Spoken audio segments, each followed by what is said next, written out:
5 janvier 1777. Mon école est presque vide, tandis que je dois avoir plus de 100 écoliers à cette époque de l'année. C'est qu'un certain nombre d'enfants ayant la petite vérole, on ne veut point envoyer les autres afin de ne pas gagner la maladie qui enlève chaque année le 15e de la population. Pierre Maréchal écrit ces mots sous le règne de Louis XVI.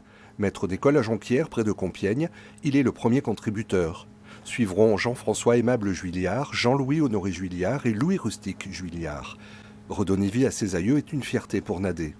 Là, vraiment, c'était devenu une obsession. Il fallait absolument que ça puisse être connu. Et j'ai eu beaucoup de difficultés, y compris dans ma famille. Je n'avais pas d'autre ambition. Les manuscrits originaux ont hélas disparu. C'est la fidèle transcription par le père de Nadet, dans ce grand cahier d'écolier, qui a permis à un ami de longue date de l'épauler pour publier ses témoignages. La condition du maître d'école, c'était terrible, parce qu'il était sous la coupe des religieux. Alors là, bon, il allait servir la messe, il devait sonner les cloches, il allait donner l'extrême-onction avec le vin, il faisait tout. Hugo, le petit-neveu de Nadet, a repris le flambeau.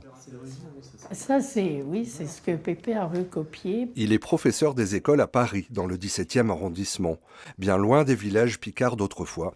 Et pourtant, malgré l'apport de plus en plus important de la recherche, des neurosciences sur les apprentissages, l'enseignement, on se rend compte finalement que certaines méthodes n'ont pas tant changé que ça, et que l'important avec les élèves, c'est de mettre en place des procédés qui soient assez simples quand même pour eux, qui font écho finalement à des méthodes de lecture qu'on peut voir aujourd'hui encore dans des classes.